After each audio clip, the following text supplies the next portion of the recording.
सभी को good morning, नमस्कार। आप सभी का फिर से स्वागत है त्रिवेदा आईएएस में। आज है 10 अगस्त। प्री मेंटोरशिप से शुरुआत करते हैं। डे है 26।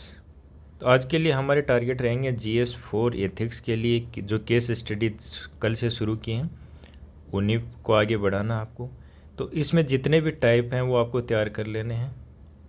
साथ में जो भी PYQ है उसके आधार पे आपको कुछ केस स्टडी सोल्व करने का प्रयास करना है। GS पेपर 2, तो इसके अंतर्गत जो गवर्नेंस का टॉपिक है, तो गवर्नेंस पारदर्शिता जवाबदेही के जो महत्वपूर्ण पहलू हैं, ई गवर्नेंस, इसके अनुप्रयोग, मॉडल, सफलताएं, सीमाएं और संभावनाएं क्या हैं, इसको पढ़ना है।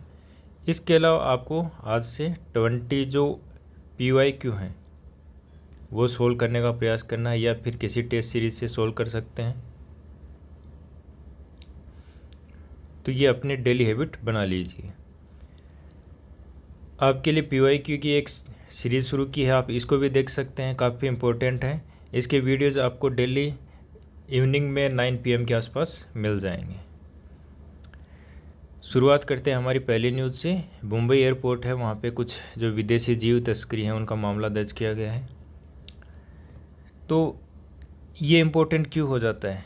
देखिए, जो वन्य जीव संरक्षण अधिनियम है उसके तहत बहुत सारे जो चीज़ें हैं, जीव हैं, उन पे प्रतिबंध लगाया गया है व्यापार पे। आपको याद होगा एक कन्वेंशन है, convention on international trade in endangered species sites. तो उसी संदर्भ में इसको देखते हैं। तो कुछ जो जीव हैं वो प्राप्त हुए हैं। तो ये देखिए इसलिए इम्पोर्टेंट हो जाते हैं कि UPSC प्री में पूछता है कि कौन सा स्थानिक है, कौन सा किस देश से है, इसलिए आपको इनको याद कर लेना है। तो पहला जीव है किकांजू। तो यहाँ पे इसको हनी बेयर भी बोला जाता है। क्या कहा जाता है? हनी बेयर। और ये कहाँ पाया जाता है? मध्य व दक्षिणी अमेरिका के जो वर्षावन है वहाँ पे मिलता है, और एक स्तनधारी है। फिर एक है पिग्मी मार्मोसेट। ये दुनिया के सबसे छोटे बंदर हैं और कहाँ पे मिलते हैं? दक्षिणी अमेरिका के मूल निवासी हैं। एल्बिनो रेड एयर्ड स्लाइडर कछुए। ये क्या है कि जो सामान्य जो होते हैं उनका रंग परिवर्तित संस्करण होता है। कानूनी कार्रवाई की बात करते हैं तो देखिए, एक तो कस्टम एक्ट जो 1962 है और वन्य जीव संरक्षण अधिनियम है उसके तहत मामला दर्ज किया गया है। तो प्रजातियों की जो कानूनी स्थिति है उसकी बात करते हैं। तो किंकाजू है, उसको साइट्स के तहत जो अपेंडिक्स 3 है उसमें सूचीबद्ध किया गया है। जो पिग्मी मार्मोसेट है वो साइट्स के अपेंडिक्स 2 में है, और वन्य जीव संरक्षण अधिनियम 1972 है उसके अनुसूची 4 में शामिल है। फिर एल्बिनो रेड एयर स्लाइडर है, तो ये तो न तो साइट्स में सूचीबद्ध है और न ही वन्य जीव संरक्षण अधिनियम में है। मतलब इनमें से कोई भी ऐसा नहीं है जो अनुसूची 1 में शामिल हो, चाहे वो साइट्स की हो या फिर वन्य जीव संरक्षण अधिनियम। तो इनको विशेष संरक्षण प्राप्त नहीं है, यानी कि एक तरीके से इनका व्यापार संभव है लेकिन अवैध नहीं होना चाहिए। तो बात करते हैं साइट्स की। तो देखिए, साइट्स का फुल फॉर्म है convention on international trade in endangered species of wild fauna and flora. तो ये क्या है? एक अंतर्राष्ट्रीय संधि है। उद्देश्य क्या है कि जो भी वन्य जीव और वनस्पति हैं, याद रखिएगा सिर्फ वन्य जीवों के लिए नहीं है, वनस्पतियों के लिए भी है, कि जो भी लुप्त प्राय प्रजाति हैं उनके अंतर्राष्ट्रीय व्यापार को विनियमित करना, रेगुलेट करना। तो इसी कन्वेंशन को वाशिंगटन कन्वेंशन भी बोला जाता है, क्योंकि 1973 में इसको वाशिंगटन में ही एडॉप्ट किया गया था। ये फोर्स में कब आया था साइट्स? तो 1975 में। मुख्यालय है इसका जेनेवा, स्विट्जरलैंड में। वर्तमान में सदस्य कितने हैं? 184। और भारत है वो 1976 से इसका सदस्य बना हुआ है। उद्देश्य की बात करें तो जो भी लुप्त प्राय प्रजातियां हैं उनके अत्यधिक व्यापार को रोकना। देखिए, ऐसा नहीं है कि इसमें व्यापार अलाउ नहीं है, व्यापार अलाउ है, लेकिन एक क्या है, लिमिट से बाहर नहीं होना चाहिए।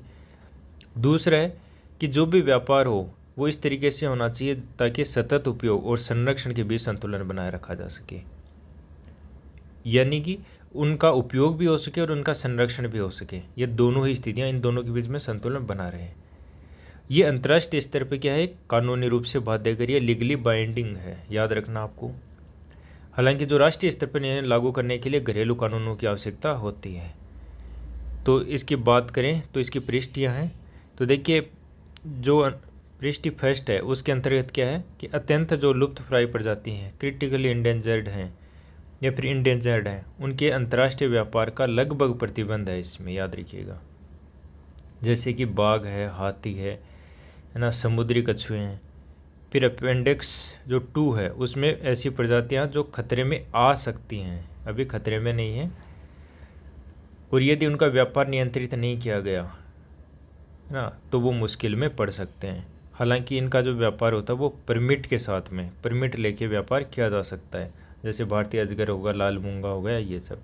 अपेंडिक्स 3 में कोई देश एक तरफा सुरक्षा के लिए सूचीबद्ध करता है सीमित व्यापार नियंत्रण, यानी कि जैसे भारत और यूके के बीच में मान लीजिए, तो भारत अगर कहता है कि नहीं भाई मेरी तरफ से इनकी स्पेशल सुरक्षा की आवश्यकता है, तो वो प्रतिबंध लगा सकता है, जैसे भारतीय जो तारा कछुआ है उसके बारे में। तो ये उदाहरण है, ये तो बहुत सीमित दिए गए हैं, अगर आप चाहते हैं तो इनको विस्तार से भी तैयार कर सकते हैं। अब हमारा सेकेंड न्यूज़ है कि वर्ल्ड बायोफ्यूल डे। तो ये 10 अगस्त को मनाया जाता है प्रतिवर्ष, विश्व जैव ईंधन दिवस। जो एक थे सर रुडोल्फ डीजल, उनके सम्मान में और जैव ईंधन को जीवाश्म ईंधनों के सतत विकल्प के रूप में प्रोत्साहित करने के लिए इसको मनाया जाता है।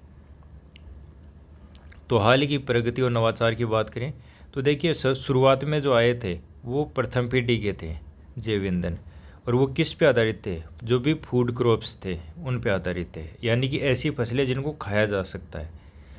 लेकिन वर्तमान में क्या है कि उन्नत जैव ईंधन आ गए हैं जो कि किस पे आधारित है, वेस्ट मटेरियल पे, नॉन फूड बायोमास। तो याद रखना है कि जो वर्तमान पीढ़ी है वो किस पे आधारित है, नॉन फूड पे, वेस्ट मटेरियल पे। इसमें AI और ML का उपयोग बढ़ा है, किसके लिए, जो भी बायोमास है उसकी पैदावार बढ़ाने के लिए और ईंधन की गुणवत्ता सुधारने के लिए। तो एक सबसे महत्वपूर्ण है कि जो बायो एथेनॉल है उसको किस में रूपांतरित किया जा रहा है, बायो ब्यूटानॉल में रूपांतरण किया जा रहा है। इससे क्या होता है कि जो ईंधन दक्षता है वो बेहतर होती है और जो मौजूदा इंफ्रास्ट्रक्चर है उसके काफ़ी ये अनुकूल है। इसके अलावा जो फूड वेस्ट है उससे बायोगैस, हाइड्रोजन तकनीकी का विकास हुआ है। Compressed biogas, sustainable aviation fuel और बायो हाइड्रोजन, ये जो चीज़ें हैं उनके व्यावसायिक रूप से व्यवहार्य बनाने का प्रयास भी किया जा रहा है। तो बात करते हैं भारत में इथेनॉल की भूमिका की। तो देखिए इथेनॉल क्या है, ये बायोमेस से जो भी प्राप्त हैं जैव ईंधन भारत के सतत ऊर्जा संक्रमण का काफ़ी महत्वपूर्ण हिस्सा है। इसके अलावा भारत ने इथेनॉल ब्लेंडिंग प्रोग्राम भी चलाया है। तो इसमें यह था कि हम 2030 तक ना पर्याप्त मात्रा में इसमें ब्लेंड करें इथेनॉल को। तो इस लक्ष्य को हमने 2025 में ही प्राप्त कर लिया है। तो पेट्रोल में इथेनॉल मिलाकर प्रदूषण को घटाना, तेल आयात पर निर्भरता कम करना और ग्रामीण अर्थव्यवस्था को बढ़ावा देना, ये इसके उद्देश्य हैं। तो द्वितीय पीढ़ी के जो संयंत्र हैं, जो प्रथम पीढ़ी जो कि किस पे आधारित थी, खाद्य पे, तो द्वितीय पीढ़ी हैं वो किस पे है, कृषि अपशिष्ट से ईंधन उत्पादन। तो इससे क्या है, पर्यावरण प्रभाव में कमी आती है और संसाधन दक्षता में वृद्धि होती है। तो जो इथेनॉल ब्लेंडिंग प्रोग्राम है उसके लाभ क्या हैं, तो देखिए इससे क्या होगा, तेल आयात में कमी आती है, ऊर्जा सुरक्षा, तो ऊर्जा सोर्स हैं उनमें विविधता आती है, अलग अलग सोर्स बन जाते हैं ऊर्जा के। ग्रामीण अर्थव्यवस्था को काफ़ी महत्वपूर्ण है, क्योंकि देखिए जो उत्पादन होता है, जो कच्चा माल वो कहाँ से होता है, ग्रामीण क्षेत्रों से। तो जैसे गन्ना है, मक्का है ना, उनके लिए अतिरिक्त बाजार बनता है। पर्यावरणीय लाभ हैं, क्योंकि इसमें कार्बन डाइऑक्साइड अन्य प्रदूषक जो उत्सर्जन है उनमें कमी आती है। लागत प्रभावशीलता है, क्योंकि ये पेट्रोल की तुलना में सस्ता है और उपभोक्ताओं के लिए संभावित बचत को बढ़ावा देता है। इंफ्रास्ट्रक्चर विकास, तो डिस्टिलरी, भंडारण, परिवहन, ये ढांचे में वृद्धि होगी। तो बात करते हैं भारत में इथेनॉल ब्लेंडिंग की स्थिति की। तो देखिए मार्च 2025 में ही जो हमने लक्ष्य निर्धारित किया था 2030 तक के लिए 20% इथेनॉल ब्लेंडिंग, उसको प्राप्त कर लिया पहले ही 5 साल पहले। 2014 में ये मात्र था 1.5%। इससे लाभ क्या हुआ, तो देखिए विदेशी मुद्रा बचत हुई, किसानों को काफ़ी राशि का भुगतान किया गया, ग्रीन हाउस गैस उत्सर्जन उसमें कमी आई और सतत विकास को बढ़ावा मिला है। हालांकि चुनौतियां और चिंताएं भी बहुत हैं, जैसे कि ईंधन दक्षता। देखिए E10 के लिए जो डिजाइन वाहन है उनमें E20 से माइलेज में हल्की कमी होती है, इंजन ट्यूनिंग की आवश्यकता होती है ना। तो मतलब E10 के लिए जो तैयार किए गए हैं वो E20 के लिए काफ़ी उपयोगी नहीं हैं, उनसे क्या है नकारात्मक प्रभाव पड़ते हैं। दूसरा, पुराने जो वाहन है उनकी अनुकूलनता है ना, उससे इंजन क्षति हो रही है, माइलेज पे प्रभाव संभव है। पानी की खपत है ना, इनके उत्पादन में उच्च जल उपयोग होता है, ये आपको याद रखना काफ़ी नेगेटिव चीज़ है ये। फीड स्टॉक उपलब्धता। देखिए गन्ना व अन्य जो फसलें हैं उनकी आपूर्ति में अस्थिरता देखने को मिलती है, क्योंकि ये हमेशा नहीं बने रहते हैं। तो फीड स्टॉक की उपलब्धता भी काफ़ी बड़ी चुनौती होती है इसमें। खाद्य सुरक्षा, जैसे अगर इसमें खाद्य फसलों का उपयोग होता है ईंधन उत्पादन में, तो ये क्या है समस्या पैदा कर सकता है। तो ऐसे में जो गैर खाद्य फसलें हैं उन पर ज़्यादा से ज़्यादा ध्यान देने की आवश्यकता है। तो आगे की राह क्या हो सकती है, तो सरकार वो 2G एथेनॉल यानी कि सेकेंड जनरेशन के जो इथेनॉल वाले हैं और कृषि अपशिष्ट आधारित उत्पादन है उसको बढ़ावा दे रही है। तकनीकी उन्नति और वाहन अनुकूलन से जो ब्लेंडिंग है उसे लक्ष्य प्राप्ति में तेजी और आएगी। चुनौतियों का समाधान कर भारत क्या ऊर्जा सुरक्षा हासिल कर सकता है, ग्रामीण विकास प्राप्त कर सकता है और पर्यावरणीय सततता में वैश्विक उदाहरण बन सकता है। इसके बाद बात करते हैं ब्रह्मोस मिसाइल और ऑपरेशन सिंदूर। तो देखिए ब्रह्मोस मिसाइल के बारे में पढ़ते हैं पहले। तो ब्रह्मोस मिसाइल है वो क्या है, एक सुपरसोनिक क्रूज मिसाइल है, याद रखिएगा सुपरसोनिक क्रूज मिसाइल। विशेषताएं क्या है, stand of range. Stand of range क्या होता है कि यहीं जहाँ पे खड़ा है वहीं पे खड़ा होके और ये मारक क्षमता हासिल करता है। तो ये शत्रु के जो हवाई क्षेत्र है उसमें प्रवेश करने की आवश्यकता नहीं होती है, बल्कि सुरक्षित दूरी से ही ये प्रक्षेपण कर सकने की क्षमता रखता है। फिर है फायर एंड फॉरगेट, मतलब एक बार आपने फायर कर दिया तो अब इसको दोबारा से क्या है कि मार्गदर्शन की आवश्यकता नहीं है, ये अपने आप जाके टारगेट को हिट कर देगा। तो फायर करने के बाद में भूल जाना चाहिए। बात करते हैं प्लेटफॉर्म। तो ये किस प्रकार के ब्रह्मोस मिसाइल, देखिए ब्रह्मोस मिसाइल है वो हर जगह से दागी जा सकती है। वो भूमि आधारित हो सकता है, नौसैनिक यानी जहाज से भी हो सकता है, वायु से हो सकता है, पनडुब्बी से, कहीं से भी इसको उपयोग किया जा सकता है। वर्तमान में जो इसका सबसे ज़्यादा यूज होता है वो सुखोई 30 में। तो बात करते हैं ऑपरेशन सिंदूर के दौरान। तो देखिए जो DRDO के अध्यक्ष है उनका कहना है कि ये सबसे मुख्य आक्रामक हथियार था जिसे सुखोई 30 MKI से प्रक्षेपित किया गया था। इसके अलावा और कौन से रक्षा तंत्र उपयोग लाए गए थे, तो ये अलग से UPSC पूछ सकता है, तो इनको याद रखना है। तो देखिए एक है आकाश मिसाइल। तो आकाश है कि सतह से हवा में मार करने वाली मिसाइल प्रणाली, ये याद रखना आपको। D4 anti drone system. तो D4 क्या है, एक एंटी ड्रोन सिस्टम है। तो ये किस लिए है, ताकि जो शत्रु है उनके UAV हैं उनको निष्क्रिय करने हेतु।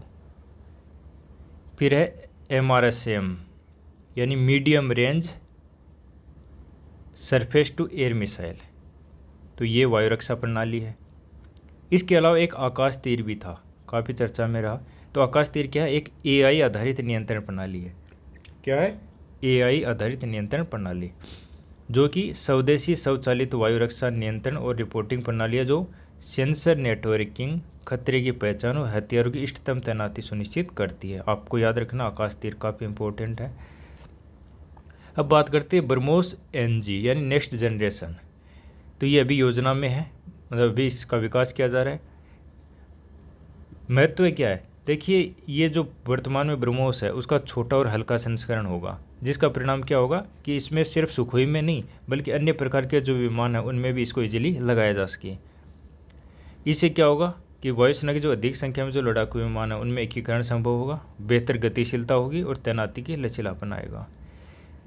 बात करते हैं CBSE में कक्षा 9 के लिए ओपन बुक असेसमेंट को 2026-27 से लागू किया जाएगा। देखिए UPSC के लिए इतना इम्पोर्टेंट नहीं है, लेकिन आपको जानना चाहिए, काफ़ी मतलब आपसे इंटरव्यू में भी पूछा जा सकता है इसको। तो CBSE है उसने जून 2025 में कहा है कि अभी जो कक्षा 9 की बुक है ना, उसमें ओपन बुक असेसमेंट होगा। देखिए आपको लगता होगा कि बुक खोल कर है ना आंसर लिखना काफ़ी ईजी है, लेकिन ये उतना ही मुश्किल है जैसे यूपीएससी में आंसर लिखना या फिर यूपीएससी प्री के आंसर ढूंढना। क्योंकि आपने देखा होगा कि यूपीएससी है उसके आंसर की जब ओरिजिनल आती है और जो कोचिंग वाली होती है उनमें 10 से 15 हो सकता है, कई में तो 20-20 क्वेश्चन भी गलत होते हैं। इसीलिए कभी जो यूपीएससी की कोचिंग है उनकी जो आंसर की उन पर विश्वास नहीं किया जाता है। तो यही चीज़ है कि ओपन बुक असेसमेंट है ना काफ़ी मुश्किल होता है। इसमें अंतर क्या मेनली कि देखिए जो क्वेश्चन होते हैं है ना वो काफ़ी जटिल होते हैं, कभी एनालिटिकल होते हैं जैसे यूपीएससी पूछता है वैसे उस टाइप में। तो अगर किसी ने बुक पढ़ी नहीं है तो वो बिल्कुल भी नहीं कर पाएगा, क्योंकि देखिए वर्तमान में जो क्वेश्चन पूछे जाते हैं वो डायरेक्ट पूछे जाते हैं, लेकिन ओपन बुक असेसमेंट में ऐसा नहीं होता है। तो ये आपको याद रखना काफ़ी मुश्किल चीज़ होती है ये। तो 2026-27 में शैक्षणिक सत्र में से शुरू होगा और प्रत्येक जो टर्म होगी उसमें 3 पेपर असेसमेंट होंगे। सारे विषय जैसे भाषा, गणित, विज्ञान और सामाजिक विज्ञान उसमें शामिल किया जाएगा। और ये अनुरूप है जो राष्ट्रीय शिक्षा नीति 2020 आई थी और राष्ट्रीय पाठ्यक्रम रूपरेखा विद्यालय शिक्षा 2023 है ना उसकी सिफारिशों के अनुरूप है ये। तो इसमें क्या होता है कि परीक्षार्थी को उत्तर लिखने के समय पाठ्य पुस्तक, कक्षा के नोट, पुस्तकालय की किताबें सब कुछ देखने की अनुमति होती है। उद्देश्य क्या है कि जो रट रहे हैं अभी है ना उसके बजाय जानकारी जो भी इन्फॉर्मेशन है उसका विश्लेषण करना, उसका अनुप्रयोग करना, एप्लीकेशन और संश्लेषण, सिंथेसिस, ये सब चीज़ें। और इसके लिए आवश्यक है कि आपने पहले अच्छे से पढ़ा हो। तो इसके लिए क्या आवश्यक है आपको हाई उच्च स्तरीय सोच कौशल की आवश्यकता होती है और उसके बिना आप आंसर नहीं लिख पाएंगे। तो देखिए ऐसा पायलट अध्ययन पहले शुरू किया गया था दिसंबर 2023 में कक्षा 9 से 12 के लिए। तो इसमें क्या था कि समय सीमा, छात्र व शिक्षक की प्रतिक्रिया, अंतर विषय का अवधारणा की समझ, ये सब देखे गए थे। परिणाम क्या देखा गया कि जो छात्रों का प्रदर्शन है वो 12% से 47% के बीच रहा। संसाधनों का जो भी संसाधन थे, बुक्स थी या नोट्स थे, उनका प्रभावी उपयोग और अवधारणाओं की समझ, ये काफ़ी कठिनाई देखने को मिली। इसके अलावा जो शिक्षक थे उन्होंने आलोचनात्मक सोच, क्रिटिकल थिंकिंग को बढ़ाने की क्षमता पर सहमति जताई। और सुझाव क्या है कि संदर्भ सामग्री का उपयोग और ज्ञान का प्रसंग अनुकूल अनुप्रयोग सिखाने के लिए संरचित मार्गदर्शन जरूरी है। ये काफ़ी इंपॉर्टेंट है क्योंकि टीचर ही इसके योग्य नहीं है वर्तमान में कि वो क्रिटिकल थिंकिंग को बढ़ावा दे सके। ये काफ़ी बड़ा मुद्दा है। तो आगे की योजना क्या है? देखिए सबसे ज़रूरी है कि जो मानकीकृत नमूना प्रश्न पत्र तैयार करना, ताकि जो प्रश्नों की गुणवत्ता और आलोचनात्मक सोच है उसको बढ़ावा मिले। कक्षा 9 की जो आंतरिक परीक्षाओं में वैकल्पिक रूप से शामिल करने के लिए फ्रेमवर्क तैयार करना होगा। हालांकि इसे अनिवार्य नहीं किया जाना चाहिए, लेकिन जो भी इच्छुक स्कूल है उसमें लागू कर सकते हैं। लक्ष्य क्या है कि जो परीक्षा तनाव है उसको कम करना, वास्तविक जीवन में ज्ञान का प्रयोग किस प्रकार से उसको बताना और संकल्पनात्मक समझ और समस्या समाधान क्षमता का विकास करना। तो बात करते हैं पूर्व के अनुभव।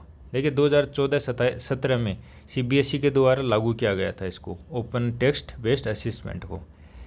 तो कक्षा 9, 11 और उसके लिए 4 महीने दिए गए थे, लेकिन 2017-18 में इसको बंद कर दिया गया। क्यों?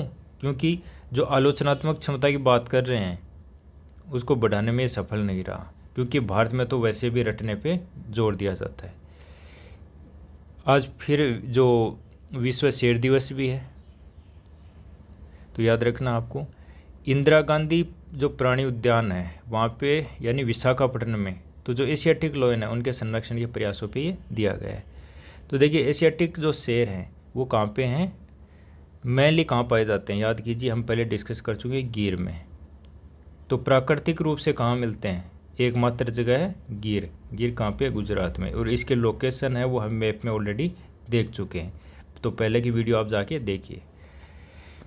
तो इसके अलावा देखिए अलग अलग जो जू हैं या फिर जो संरक्षण स्थल हैं वहाँ पर भी इनको रखा गया है। तो ऐसा ही एक है इंदिरा गांधी प्राणी उद्यान विशाखापट्टनम आंध्र प्रदेश में, जहाँ पे 2 ऐसे शेर हैं, एशियाटिक लायन हैं। तो देखिए इनकी बात करते हैं प्रजनन क्षमता की। तो देखिए शेर होते हैं वो आमतौर पे 3 से 4 वर्ष की आयु में प्रजनन परिपक्वता हासिल कर लेते हैं। वर्तमान इनकी विशेषताएं क्या है और स्थिति क्या है? तो देखिए इनको क्रिटिकली इंडेंजर्ड की पोजीशन में रखा गया है, तो काफ़ी नकारात्मक स्थिति में है। ये अफ्रीकी जो शेर होते हैं उनकी तुलना में आकार में छोटे होते हैं। देखिए यूपीएससी इस प्रकार के क्वेश्चन बार बार पूछता है प्री में, तो ये आपको याद रखना है। और जो नर शेर उसकी अयाल कम घनी होती है। अयाल क्या होता है कि जो गर्दन पे और सर पे जो बाल होते हैं उनकी बात हो रही है, तो वो कम घने होते हैं और इनके पेट के किनारे पर त्वचा वो एक इस विशिष्ट मोड़ लिए हुए देखी जाती है। वर्तमान में मुख्य रूप से कहाँ पे हैं? गुजरात के गिर वन में, जबकि कुछ जो चिड़ियाघर और प्रजनन केंद्र है वहाँ पे इनको संरक्षित किया गया है। बात करते हैं भारत का RCEP से बाहर होना। देखिए फिर से चर्चा में क्यों है? क्योंकि जो ट्रंप के द्वारा लगाया जा रहे हैं टैरिफ लगाया जा रहा है उसके कारण फिर से ये चर्चा में है। तो बात करते हैं पृष्ठभूमि की, तो भारत है वो 2019 में इससे अलग हो गया था। तो बात करते हैं नवंबर 2019 की, तो उसमें क्या है कि जो RCEP हो रहा था, अंतिम रूप दिया जा रहा था, तो अंतिम समय में भारत इससे बाहर हो गया था। अगर भारत इसमें शामिल होता तो ये काफ़ी महत्वपूर्ण होता, लेकिन इसके कारण थे बहुत सारे। तो देखिए एक था कि गुजरात की जो दुग्ध सहकारी संस्थाएं हैं उनकी हज़ारों महिलाओं ने हस्ताक्षरित कर पत्र भेजा था कि इसके कारण जो है वो कृषि और दुग्ध क्षेत्र है उसको काफ़ी नुकसान होने की संभावना है। और इसके अलावा ये भी चिंता थी कि इससे चीन के जो सस्ते उत्पाद हैं वो भारत के बाज़ार में भर दिए जाएंगे, जिससे क्या है जो कृषि क्षेत्र है, डेयरी है, इस्पात है ना, इनको काफ़ी नुकसान होगा। तो इसके बाद भारत इसमें शामिल न होने की घोषणा कर दी। तो बात करते हैं RCEP की, रीजनल कॉम्प्रिहेंसिव इकोनॉमिक पार्टनरशिप, क्षेत्रीय व्यापक आर्थिक साझेदारी। तो एक प्रकार से क्या है, ये फ्री ट्रेड एग्रीमेंट है। तो ये दुनिया का सबसे बड़ा FTA है। किस कारण से? GDP के मामले में, जनसंख्या और व्यापार के आधार पर। तो देखिए 2012 में इसकी शुरुआत होती है। कहाँ पे? आसियान शिखर सम्मेलन में। वर्तमान में सदस्य कौन है? तो 10 आसियान देश प्लस 5 साझेदार, और उसमें है चीन, जापान, दक्षिणी कोरिया, ऑस्ट्रेलिया और न्यूजीलैंड। ये आपको अच्छे से याद रखना है। फिर लागू कब हुआ? तो 1 जनवरी 2022 से ये लागू हो गया। भारत की स्थिति, तो भारत 2019 में इससे बाहर हो गया था। उद्देश्य क्या है कि जो व्यापार बाधाएं हैं जैसे टैरिफ, कोटा, उनको कम करना। कॉमन रूल ऑफ ओरिजिन, मतलब ओरिजिन जहाँ से उनकी उत्पत्ति हुई है, उत्पाद कहाँ से निर्मित होता है, उसके लिए एक समान नियम बनाना। निवेश, सेवा, ई-कॉमर्स, बौद्धिक संपदा आदि में सहयोग को बढ़ावा देना। तो बात आती है भारत ने ज्वाइन क्यों नहीं किया? मूल कारण ट्रेड डेफिसिट की चिंता, खासकर चीन से, क्योंकि चीन का जो आयात है वो और भी सस्ता हो जाता। कृषि और डेयरी सेक्टर उस पर काफ़ी नकारात्मक असर पड़ने की संभावना थी, विशेषकर ऑस्ट्रेलिया और न्यूजीलैंड से प्रतिस्पर्धा। रूल ऑफ जो ओरिजिन है उसमें लचीलापन, तो इससे क्या होता है, जो चीनी उत्पाद हैं वो सस्ते हैं, वो भारत में ज़्यादा मात्रा में आते। सेवा बाज़ार में पहुंच की कमी होती। देखिए भारत है वो IT सेक्टर के लिए जाना जाता है, लेकिन इससे क्या होता है कि भारत के जो IT और प्रोफेशनल सेवाएं हैं उनके लिए पर्याप्त अवसर नहीं है। इसमें संवेदनशील सेक्टर है जैसे स्टील, टेक्सटाइल, MSME है ना, उन पर खतरा हो सकता था। तो बात करते हैं RCEP की वैश्विक महत्ता क्या है। जैसे हमने देखा कि सबसे बड़ा फ्री ट्रेड एग्रीमेंट है, तो देखिए विश्व GDP में इसकी हिस्सेदारी है 30% से ज़्यादा। वैश्विक व्यापार का लगभग 27% और विश्व की 30% जनसंख्या यहीं पे निवास करती है। तो आज का डिस्कशन हमारा यहीं पे ख़त्म होता है। Thank you.